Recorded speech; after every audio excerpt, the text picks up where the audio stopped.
माझा सगळ्यात पहिला कॅमेरा मला आईने घेऊन दिला. मी साधारणतः तेव्हा 12वी-13वीला असेल. ह्या क्षेत्राकडे वळताना मला हा व्यवसाय असतो हे माहितच नव्हतं. धोनीला स्पॉन्सरशिप ज्यांनी दिली होती, मी क्रिकेटचा फॅन आहे. तर त्या स्पॉन्सरशिपचं त्याने त्याच्या बॅटवरती स्टिकर केलं IPLच्या शेवटच्या. राईट. आणि म्हणजे ती त्याने त्याच्या मित्राला दिलेली एक हे रिस्पेक्ट आहे. तो त्याला विसरला नाही. Failure man gives excuse. अपयशी माणसं नेहमी कारणं देतात. नमस्कार मंडळी, रामराम. मी प्रदीप पवार तुमचं स्वागत करतो कॅज्युअल चर्चा या मराठी चॅनलवर. तर आजचा विषय कसा आहे, माझा एक मित्र होता आणि त्याने फोटोग्राफी जस्ट चालू केली. त्याच्या स्किल्स एवढ्या नव्हत्या जमत त्याला. तर त्यानं काय केलं, एक वेडिंग फोटोग्राफी मेंटर आहेत प्रमोद गायकवाड सर, त्यांच्याशी तो भेटला आणि त्याने त्यांचे थोडे कोर्सेस घेतले. त्यांच्या गायडन्स मध्ये त्यांनी शिकला आणि आता मी त्याचे स्किल्स बघतो तर एवढे भारी येतात त्याला फोटोग्राफी बद्दल आणि एडिटिंग पण एवढं भारी जमतंय त्याला. तर मी म्हंटल चला मग आपण प्रमोद गायकवाड सरांना भेटूया आणि आपल्या नॉलेज मध्ये थोडी भर टाकूया. तर चला आपण त्यांच्याशी भेटू आणि चर्चा करूया. नमस्कार मित्रांनो, फायनली आपण पोहोचलोय Pramod Gaikwad the wedding photography mentor यांच्याकडे. तर आज आपण जाणून घेणार आहोत सरांच्या फोटोग्राफी लाईफ बद्दल आणि त्यांनी त्यांचं अस्तित्व कसं निर्माण केलं. नमस्कार प्रमोद सर. नमस्कार. फोटोग्राफी क्षेत्र हे भरपूर जण ट्राय करतात फोटोग्राफी, भरपूर फोटोग्राफर आहेत. पण तुमच्या माइंड मध्ये कसं आलं की आपण ह्या क्षेत्रामध्ये करिअर केलं पाहिजे आणि हाच आपला बिझनेस असेल? असं काही प्लॅन आउट नव्हतं खरं सांगायचं झालं तर. मुळाचा मी हाडाचा आर्टिस्ट आहे. मला चित्रकला माझी खूप छान होती. पण ह्या गोष्टीचं पहिलं क्रेडिट मी माझ्या आईला देतो, त्याच्यानंतर माझ्या बायकोला देतो. कारण जो माझा सगळ्यात पहिला कॅमेरा मला आईने घेऊन दिला. मी साधारणतः तेव्हा 12वी-13वीला असेल. आणि तिथूनच खरं तर बघायला गेलं तर माझ्या फोटोग्राफीची सुरुवात झाली. मुळात फोटोग्राफी ह्या क्षेत्राकडे वळताना मला हा व्यवसाय असतो हे माहितच नव्हतं. म्हणजे मला आज सांगायला असं वाटेल की जे नवीन येत आहेत, छंद म्हणून येत आहेत, तर हा व्यवसाय हा मला माहितच नव्हतं. पण ही एक कला आहे. आणि ज्यावेळी मी ही कला म्हणून चालू केली, मला जेव्हा हा रोलचा कॅमेरा भेटला तेव्हा मी आता जसं तुम्ही म्हणता की डिजिटल कॅमेरा आहेत तसे मी सुसाट सुटलो होतो फोटो काढत.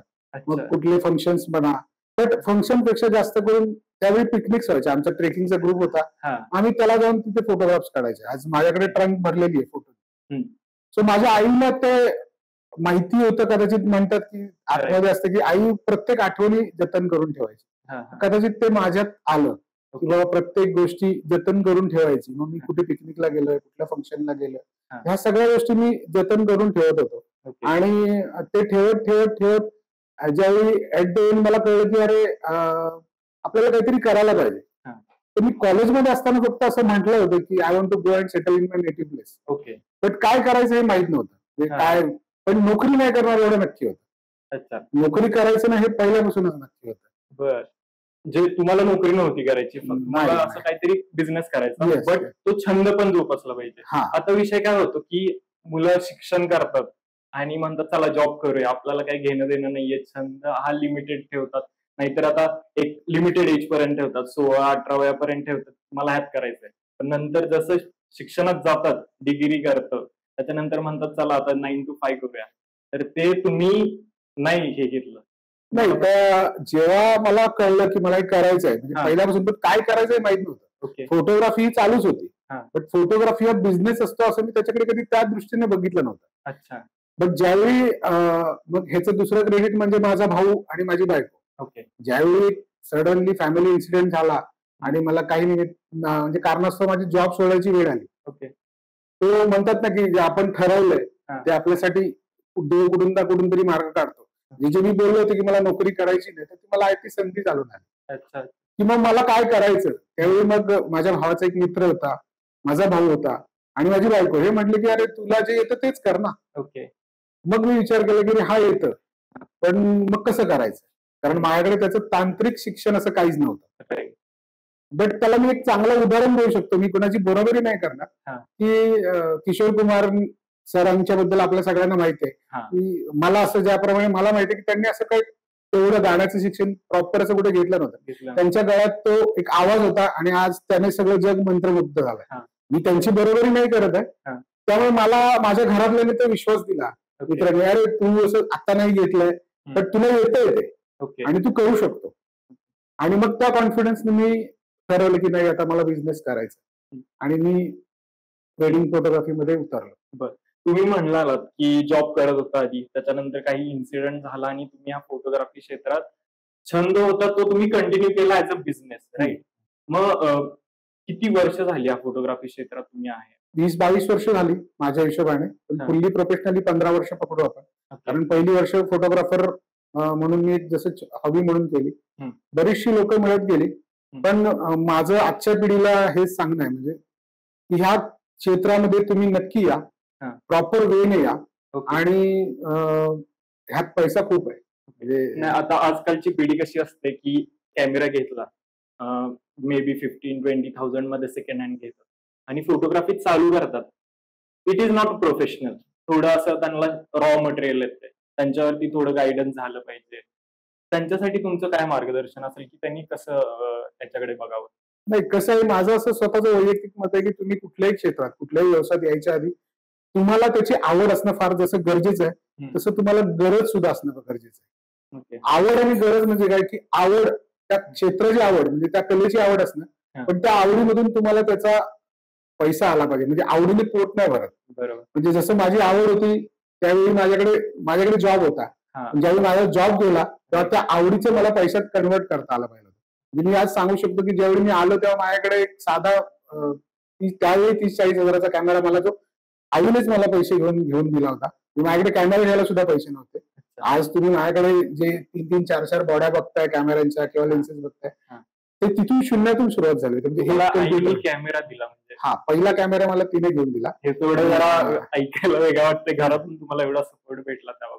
सपोर्ट म्हणजे तिने मला प्रत्येक गोष्टीत सपोर्ट केला. म्हणजे भले तो प्रेमाने करो, रागाने करो, दम देऊन करो, पण तिने केला. आणि तिच्या माघारी म्हणजे बाबांनी म्हणतात ना, तो एक नकळत हात असतो. म्हणजे दाखवायचं नाही पण असतं, तशी ती एक शक्ती होती की बाबा तसं माझ्या मागे होते, पण त्यांनी कधी जाणून दिलं नाही, ते आम्हाला जाणवत होतं. त्यामुळेच तर म्हणजे जे मी आज माझं वक्तृत्व म्हणा किंवा मी आज लोकांशी बोलण्याची जी देण आहे ती कदाचित बाबांमुळे असेल. म्हणजे माझं मार्केटिंग स्किल बाबांमुळे डेव्हलप झालं. म्हणजे असं नाही की फक्त कला येते म्हणून तुम्ही फोटोग्राफर होता, नाही. तुम्हाला जेव्हा व्यवसायात उतरायचं असेल तेव्हा तुमचं मार्केटिंग स्किल पण तितकंच महत्वाचं असतं. आणि त्यासाठी तुमचं जगाकडे बघण्याची दृष्टी ती मला बाबांनी दिली. राईट. आता आपण हा बिझनेस आहे, बिझनेस कोणतं पण चालू करायचं म्हणलं तर भांडवली लय मोठी गोष्ट असते. तुम्ही धाडस केलं ह्यातमध्ये, चालू केली फोटोग्राफी, पण भांडवल याच्यासाठी किती गुंतवले आणि ते कसं तुम्ही हे केलं? आता खरं सांगायचं म्हणजे स्टार्ट टू एंड म्हणजे ज्यावेळी मी सुरुवात केली त्यावेळी फक्त माझ्याकडे कॅमेरा होता आणि एक कम्प्युटर होता. आता तुम्हाला अजून एक महत्वाची गोष्ट सांगतो की या क्षेत्रात माझे बरेच गुरु आहेत. म्हणजे जसं मी आई बाबा तर आपले गुरुच आहेत, पण या क्षेत्रातली माझी सगळ्यात आधी गुरु म्हणजे माझी बायको आहे. आणि मला सांगायला सगळ्यांना अभिमान वाटेल की माझ्या मुंबईतल्या एका मित्राकडे ती एडिटिंग शिकत होती. ज्यावेळी मी फोटोग्राफी केलं त्याच मित्राने मला सजेस्ट केलं की दादा तू फोटोग्राफी कर. ओके, मग वहिनी एडिटिंग करते मग तू फोटोग्राफी कर. मग वहिनी एडिटिंग करते तर मला त्यावेळी असं कळलं की नुसतं फोटोग्राफी करून फायदा नाही, पोस्ट प्रोसेसिंग पण तेवढीच महत्वाची आहे. मग पोस्ट प्रोसेसिंगला मी गुरु तिला बनवला. कारण त्यावेळी काळ असं होतं की जॉब नव्हता आणि मला पोस्ट प्रोसेसिंग शिकणं गरजेचं होतं, कारण ते काळाची गरज होती. म्हणजे आज मी बरेचसे फोटोग्राफर असे बघतो की ज्यांना पोस्ट प्रोसेसिंग येत नाही किंवा कामापुरती येते, बट तुम्हाला त्यातलं डीप नॉलेज पाहिजे. सो मी थँक्यू माझ्या बायकोला म्हणेन की तिने मला ते शिकवलं. आणि त्यावेळी अशी परिस्थिती होती की माझं ऑफिस एका ठिकाणी होतं आणि ती घरी असायची आणि मला ते एडिटिंगला शिकायला मग आम्ही फोनवरती बोलायचं, कारण तेव्हा इंटरनेट एवढं फास्ट नव्हतं. जे काय फोटोशॉप मध्ये काय करेक्शन असतील ते आम्ही फोनवरती बोलून ते समजून शिकून युट्यूब सुद्धा नव्हतं. नाही, व्हॉट्सअप नाही, आम्ही फोनवरती ते सांगायचं, शिकवायचं, मग ते झालं की तिला दाखवायचं मी हे असं केलंय. आणि अशा गोष्टीतून मी पुढे शिकत गेलो. पोस्ट प्रोसेसिंग म्हणा आणि फोटोग्राफीसाठी पण मी अगदीच नाही असं नाही, पण बरेचसे छोटे मोठे कोर्सेस केले. कारण आज कॉलेजमध्ये मोठी कॉलेज आहेत, जेजे स्कूल ऑफ आर्ट्स किंवा दादरची किंवा फिल्म इन्स्टिट्यूटची पुण्याची कॉलेज, त्या कॉलेजमध्ये कदाचित आम्हाला त्यावेळी नव्हतं माहित की फोटोग्राफी कसं करायचं. ते आता मी जरी इंटरमिजिएट एलिमेंटरी पास झालो असलो तरी बाबा पुढे काय करिअर आहे, कारण एका सामान्य कुटुंबातल्या मुलाला एकच शिकवलं होतं की बाबा 8 तास नोकरी करायची. फक्त माझं माइंड सेट होतं की मला नोकरी नाही करायची, पण काय करायचं हे माहित नव्हतं. आता तुम्ही म्हणाल फोटोग्राफीमध्ये कोर्सेस असतात. आता घरी तर सांगितलं, समजा आता मला हे करायचं फोटोग्राफीमध्ये बिझनेस करायचा असेल, मी घरी सांगितलं की फोटोग्राफीमध्ये मला कोर्सेस करायचं, घरून तर परमिशन नसणार आहे. आणि ह्या कोर्सेसचा खरंच फायदा होतो का? कारण की ऍट द एंड आपल्याला काय पाहिजे याच्यातून पैसा, बिझनेसच आहे तो. पैसा तर पाहिजे. माणसं त्याच्यावरती जज करणार आहेत आपल्याला. त्याच्याबद्दल काय सांगाल? कोर्सेस, कुठल्याही कोर्सेसचा फायदा होत नाही अशातला भाग नाही. हा. म्हणजे कॉमर्स साईडने ग्रॅज्युएशन केल्यानंतर तुम्ही बँकेतच नोकरी करताय का? तुम्ही सीएस होताय का? याची तुम्हाला खात्री आहे का? जसं फोटोग्राफी क्षेत्रात तुम्ही फोटोग्राफी करायला गेल्यानंतर फोटोग्राफीचं वास्ट आहे. म्हणजे फूड फोटोग्राफी आहे, फॅशन फोटोग्राफी आहे, वेडिंग फोटोग्राफी सुद्धा पार्ट आहे. बऱ्याचशा गोष्टी आहेत त्याच्यामध्ये, किंवा त्याच्यामध्ये व्हिडिओ एडिटिंग आहे, सिनेमॅटोग्राफी आहे. या सगळ्या गोष्टी आहेत. तुम्ही त्यात काय स्पेशलायझेशन करताय? कारण नुसता गाडी रिपेअर करणारा मेकॅनिक नसतो. तसंच तो म्हणजे कॅमेरा हातात घेतला म्हणजे तो फोटोग्राफरच आहे का, तो सिनेमॅटोग्राफर आहे का, तो डिरेक्टर आहे का, तो स्क्रिप्ट रायटर आहे. ह्या सगळ्या गोष्टी तिथं फार मॅटर करतात. त्यामुळे नुसता तुम्ही कोर्स करणार आहे तर कोर्स करायच्या आधी माझं असं म्हणणं आहे की तुम्ही स्वतःला ओळखा, की बाबा खरंच मला याच्यात आवड आहे का खरंच मी हे करू शकतो का. त्यासाठी तुम्ही स्वतःचं मत फार महत्वाचं आहे. हा, मला जसं माझ्या घरातल्यांनी सपोर्ट केला, त्यांना कदाचित माझ्यातलं स्पार्क कळलं की अरे हा फोटोग्राफी करू शकतो. म्हणजे माझा भाऊ म्हणा, त्याचा मित्र म्हणा, माझी बायको म्हणा, ह्यांना जसं कळलं तसं मला वाटतं की प्रत्येकाच्या आसपास कोण ना कोणतरी असतं, फॅमिली मेंबर्स, मित्र, ते सांगू शकतात अरे तू चांगला सिंगर होऊ शकतो, तू चांगला ड्रॉइंग रायटर होऊ शकतो, तू चांगला म्हणजे बिझनेसमॅन होऊ शकतो. असं होतं आणि आजकालची पिढी तेवढी आहे, तर मे त्याच्या थ्रू तुम्ही करू शकता. मी प्रमोद गायकवाड फोटोग्राफी करतात म्हणूनच मी केली पाहिजे, किंवा मी ते करतात म्हणून कदाचित माझ्यापेक्षा चांगली किंवा माझी फोटोग्राफी काही लोकांना आवडत पण नसेल, असं काही नाहीये. त्यामुळे त्याला विचार न करता पुढे तो जर का ते छंद बिझनेसमध्ये कन्वर्ट करायचे, तर आधी माझं असं म्हणणं आहे स्वतःला विचारा की बाबा मला हे करायचंय आणि मी हे करू शकतो का. ओके. आता एक महत्वाचा प्रश्न आहे, फोटोग्राफी चालू केली पण काय होतं, कन्सिस्टन्सी राहत नाही. नवीन जे व्यवसायात हा पडतात त्यांना मे बी क्लायंट भेटत नाहीये, त्यांना हँडल होत नाहीयेत क्लायंट. तर तुम्ही क्लायंट कसे हँडल करता आणि जे नवीन पिढी या व्यवसायात पडणार आहे त्यांच्यासाठी काय सल्ला द्या?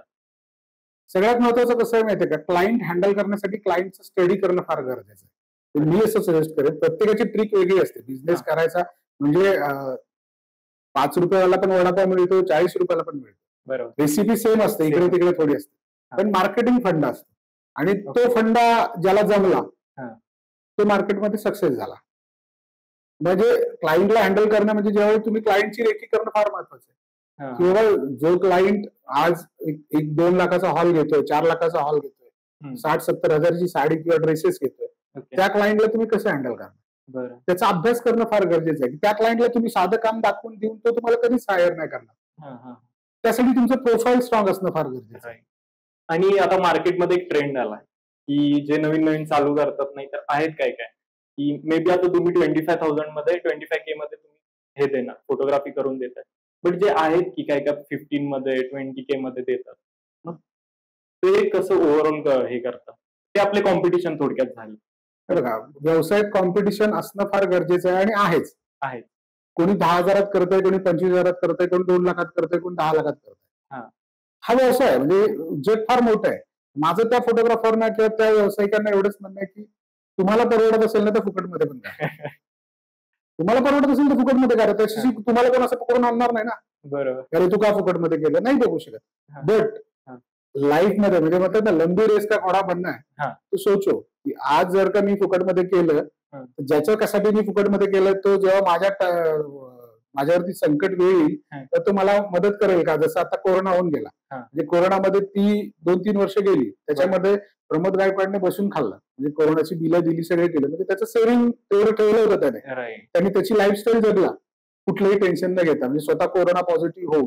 सो माझं त्या फोटोग्राफरना पण असं म्हणणं की तुम्ही तुमची लाईफ जर का तशी करत असेल तर बिनधास्त फुकटमध्ये करा, 15,000 करा, 10,000 करा, फुकटमध्ये करा. आपला एक काहीतरी स्टँडर्ड असायला पाहिजे मार्केट. आणि तुम्ही जर का तो स्टँडर्ड मेंटेन करताय तर तुम्हाला कोणी थांबवू शकत नाही. ओके. आता एक महत्वाचं असतं की फोटोग्राफी आहे, आपली टीम असते आपली, तर ती टीम मेंटेन कशी करायची, कारण की नवीन मुलं येतात आपल्याकडे, शिकणार थोडेफार 5-6 महिने शिकणार, परत निघून जाणार, मग ते टीम कशी हँडल करता तुम्ही? बघा कसं आहे माहिती आहे का, जगाचा नियम आहे की कोण कोणाकडे कायमचा थांबत नाही. त्यामुळे आल्यानंतर डोक्यात असतं, म्हणजे थोडे त्रास झाले सुरुवातीला, कारण मी ज्यांच्याबरोबर शिकलो, ज्यांच्याकडे शिकत होतो, ज्यांच्यासोबत काम करतो, अजूनही त्यांच्या टच मध्ये, पण तो प्रोटोकॉल आजकालची मुलं पाळत नाहीत. ह्याचं थोडंसं वाईट वाटतं. कारण तुम्ही कोणाकडे लाईफ टाईम काम नाही करू शकत.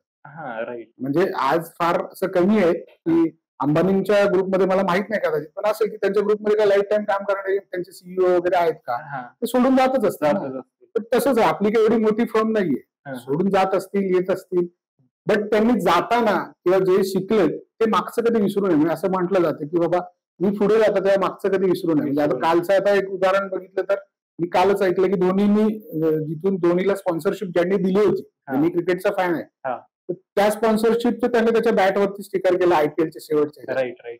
आणि म्हणजे ती त्याने त्याच्या मित्राला दिलेली एक हे आहे, रिस्पेक्ट आहे, तो त्याला विसरला नाही. मग आज आम्ही फोटोग्राफी क्षेत्रात पण आज मी त्यांच्यामुळे इथं आलो, इथपर्यंत आलो. आज ते माझ्याशी कसे वागतात त्याला मला माहित नाही, कारण शेवटी कसं आहे म्हणणं असतं की तुमच्यापेक्षा ज्याला जास्त येतं ना त्याला तुम्हाला त्याच्याकडून ऐकून घ्यावंच लागतं. ती मनाची तयारी पाहिजे. सो ते कधी उलट बोलले असतील तर ठीक आहे, किंवा काय बोलले असतील तर ते ठीक आहे. प्रत्येकाच्या म्हणजे आई बाबा पण बोलतातच. तो माणूस जर का आपल्या आयुष्यात काहीतरी देऊन गेलाय तर तेवढे ठेवणं फार महत्वाचं आहे. बट पुढे जाण्यासाठी त्याला सोडून पुढे जाऊ नये असं मला वाटतं. एकतरी वाटा वेगळाच आहे. बरोबर. कदाचित समजणार नाही ऑडियन्सला ही गोष्ट, पण ज्याच्यातून जे जातात त्यांना बरोबर कळतं की वाटा वेगळा आहे, बट त्या माणसाला मागचे दिवस कधी विसरू नये. बरोबर. आता बिझनेस म्हटला की आपण काय म्हणतो की किती कमवतो आपण ऍट द एंड, कारण की फॅमिली नातेवाईक हे तुम्हाला जज करणार आहेत. पैसा असेल तर तुमच्याकडे सगळी माणसं, तर याच्यातून तुम्हाला किती प्रॉफिट निघतं? कोण कोणाचं प्रॉफिट तर नाही सांगू शकत, बट माझं आयुष्य, माझी 2 मुलांची शिक्षण चालू आहेत, हाऊस मौज चालू आहे, आउटिंग चालू आहे, बंगला गाडी चालू आहे, पुण्यात ऑफिस आहे, मुंबईत ऑफिस आहे. आता याच्यावरून तुम्ही समजा मग तेच पाहिजे, कारण की आता विषय आधी कसा होता की फोटोग्राफी म्हटलं की बरं ठीक आहे फोटोग्राफी करतोय तो, पण पैशासाठी काय करतो हा आधी प्रश्न होता. आता पण असेलच मे बी. मग ते पण एक असतं की आता समजा एक नवीन मुलगा त्याचं लग्न ठरायचं म्हटलं, त्याला म्हटलं चल आमचा मुलगा फोटोग्राफी करतो, तर हे त्याच्याकडे एवढं लाईटली बघतो. त्याच्यावर तुमचं म्हणणं काय? नाही, बघायला नाही पाहिजे, कारण त्याचं प्रोफाईल इन द सेन्स नुसतं ऑफिस असून तर त्याला इंस्टाग्रामवर जास्त फॉलोअर्स आहेत किंवा युट्यूबला जास्त फॉलोअर्स आहेत बघण्यापेक्षा मला असं वाटतं की तो मार्केटमध्ये तो कसा आहे. म्हणजे आज मी बघतो, आज मी प्रत्येक वेळी मुलांना सांगतो की तुम्ही रोज स्टेटसला टाकताय today shoot here, today shoot here. लोकांना काही देणं गेलं नाही तुमच्याशी, तुम्ही किती काम करता याच्यापेक्षा. लोकांनी तुम्हाला विचारलं पाहिजे सर तुम्ही आज फ्री आहे का? राईट. अलग लक्षात, म्हणजे एंगेजमेंट असायला येस, तुमच्या क्लायंटनी तुम्हाला विचारलं पाहिजे. म्हणजे मला माझा क्लायंट जेव्हा फोन करतो तेव्हा पहिले सर कुठे साताऱ्यात आहे, पुण्यात आहे का मुंबईत आहे. म्हणजे तुम्ही तुमचं ब्रँड असं बनवून ठेवा की बाबा हा माणूस फ्री नसतो. ओके. आणि तो आपल्यासाठी वेळ काढतोय.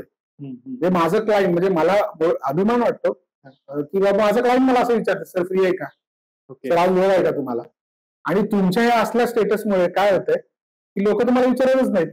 म्हणजे ते त्याच्यामुळे आपला स्टँडर्ड थोडं काही. तुम्ही प्रोफेशनल लेवलला जर का काम करत असाल तर मुलगा फोटोग्राफर आहे तर तो फोटोग्राफर आहे म्हणताना त्याला तो रिस्पेक्ट आला पाहिजे. जसा मला असं म्हणायचं की तो एक आर्टिस्ट आहे.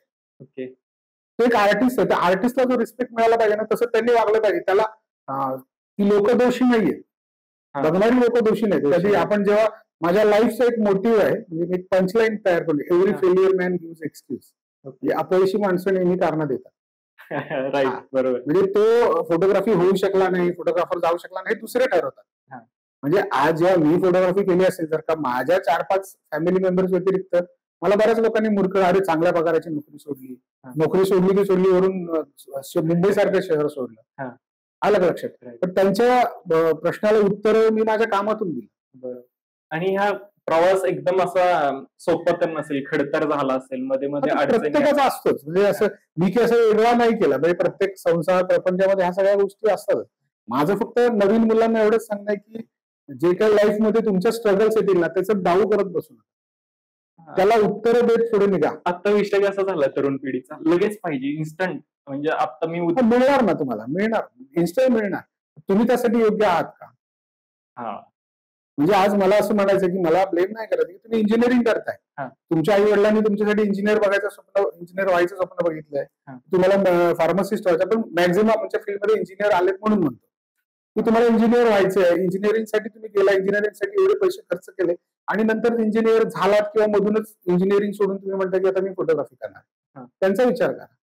बरोबर. म्हणून माझं सुरुवातीला जसं म्हणलं की तुमच्या मनाला विचारा, एका दुसऱ्या लग्नात कुणीतरी क्रेडिट कार्डवर कॅमेरा घेताय किंवा लोन करून कॅमेरा घेतोय की अदरवाईज कॅश मध्ये कॅमेरा घेताय, तर मी खरंच तो आर्टिस्ट आहे का? खरंच मी त्या लेवलला काम करू शकतो का? खरंच मी ते काम करू शकतो का? काम करण्यापेक्षा मी ते पैसे कमवू शकतो का? ते महत्वाचं. कारण छंदाने पोट भरत नाही, मी असं नेहमी म्हणतो. छंदाने पोट भरत नाही. ते फार कमी छंद आहेत ज्याच्यापासून पोट भरलं जातं. पण कुठलाही छंद एक लिमिटच्या वर तुम्ही तो जर का व्यवसायामध्ये कन्वर्ट नाही केला तर तुमचं पोट नाही भरणार. सो तुम्ही त्याचं प्रॉपर शिक्षण एकतर घ्या किंवा तुमच्या आतमध्ये तो कलाकार असला पाहिजे. सर, बोलून खूप भारी वाटलं. भरपूर नॉलेज मध्ये भर पडली की कसं हा व्यवसायामध्ये पडलं पाहिजे आणि काय काय फोटोग्राफी मध्ये बॅकग्राऊंड मध्ये चालू. तर आपल्या प्रेक्षकांना, जे माझे नवीन मित्र आहेत, नवीन जे आपले व्ह्युअर्स आहेत, बघतात आहेत, त्यांना हा व्यवसायामध्ये पडायचं आहे, ते तुमच्याशी कॉन्टॅक्ट कसं करतील? आणि तुमचा एक असा कोणता प्लॅटफॉर्म आहे का जिथे त्यांच्यासाठी शिकण्यासाठी काही अवेलेबल आहे? आधीपासून म्हणजे जसं कोरोना नंतरच्या काळात मी बरेचसे माझे युट्यूबला व्हिडिओज वगैरे आहेत, त्याच्यातून मी नवीन फोटोग्राफर्सना किंवा ज्यांना मार्गदर्शनाची गरज आहे त्यांना मी मार्गदर्शन करत होतो. माझ्या मुलाखती आहेत बऱ्याच ठिकाणी. बट आता आम्ही एक सांगायला अभिमान वाटतो की आमचं एक नेक्स्ट जनरेशन म्हणजे आम्ही एक द वेडिंग नॉट्स नावाने एक कंपनी, आमची वेडिंग कंपनीची लॉन्च केली. त्याच्या अंडर आम्ही एक पिक्सल प्रो ह्या नावाने मुंबईमध्ये आम्ही एक एज्युकेशन इन्स्टिट्यूट चालू करतोय, जी मुलुंड इथे आहे. त्याच्यामध्ये आम्ही तुम्हाला व्हिडिओ एडिटिंग, अल्बम डिझायनिंग आणि फोटोग्राफी, सिनेमॅटोग्राफी यासारख्या बऱ्याचशा गोष्टी आम्ही शिकवणार आहे. ऍक्च्युली लिमिटेड स्टुडंटसाठी बॅच असणार आहे. इथे आम्ही अगदी उगाच भरती नाही करणार कोणालाही. आणि हे करण्यामागचा उद्देश असा की मोठ्या मोठ्या इन्स्टिट्यूटमध्ये बऱ्याचशा जास्त फीज आहेत. आपल्या सामान्य वर्गातल्या मुलांना ते परवडत नाही. हेही मला टीका होतात किंवा लोक म्हणतात की अरे 5 आणि 10 दिवसात किंवा महिनाभरात कोण होऊ शकतं का? होऊ शकतं. 15-20 दिवसात होऊ शकतं. आतून इच्छा असेल तर. नाही, 15 दिवसाचा कोर्स असतो. त्याच्यानंतर तुमची प्रॅक्टिस महत्वाची असते. Practice makes man perfect. So तुम्ही 3-4 वर्षाचा कोर्स करण्याची लोकांकडे आता वेळ नाहीये किंवा पैसा नाहीये. त्यांच्यासाठी हा एक ऑप्शन आहे. आणि त्याच्यानंतर त्यांनी ठरवायचं की आपण कसं करू शकतो. आम्ही त्यांना एक मार्गदर्शन करणार. त्यामुळे ज्यांना कोणाला इंटरेस्ट आहे त्यांनी पिक्सल प्रोला नक्की कॉन्टॅक्ट करा. मराठी उद्योजक जे हा व्यवसाय चालू करणार आहेत त्यांच्यासाठी एक खरंच चांगला प्लॅटफॉर्म आहे. कारण की काय होतं, मार्केटमध्ये नाहीयेत अवेलेबल. आणि मराठी माणसाला हा व्यवसाय चालू करायचा असेल तर नाहीयेत कोर्स असले, अवेलेबलच नाहीयेत मार्केटमध्ये, जे कमी फीज मध्ये तुमच्यासाठी एक 15-20 दिवसात होतील आणि वरून तुमचं गायडन्स जे आयुष्यभर लाईफ टाइम साठी भेटेल, जे सर बोललेतच मगाशी. सर, खूप भारी वाटलं तुमच्याशी भेटून. नॉलेज मध्ये थोडी भर पडली. ह्या फोटोग्राफी व्यवसायामध्ये एवढं डिटेल मध्ये असतं हे पहिल्यांदा कळालं, नाहीतर फक्त वरच्यावर माहित होतं. तर खरंच भारी वाटलं सर. आणि तुम्हाला पण भारी वाटलं असेलच. आपल्या चॅनलला लाईक करा, शेअर करा, सबस्क्राईब करा. आणि नेक्स्ट एपिसोड कोणत्या व्यवसायाबद्दल तुम्हाला जाणून घ्यायचं आहे हे पण कमेंटमध्ये सांगा. आपण तिथे पोहोचू, त्यांच्या व्यवसायाबद्दल जाणूया आणि जेणेकरून तुम्हाला हा नवीन व्यवसाय चालू करायला फायदा होईल. धन्यवाद. राम राम.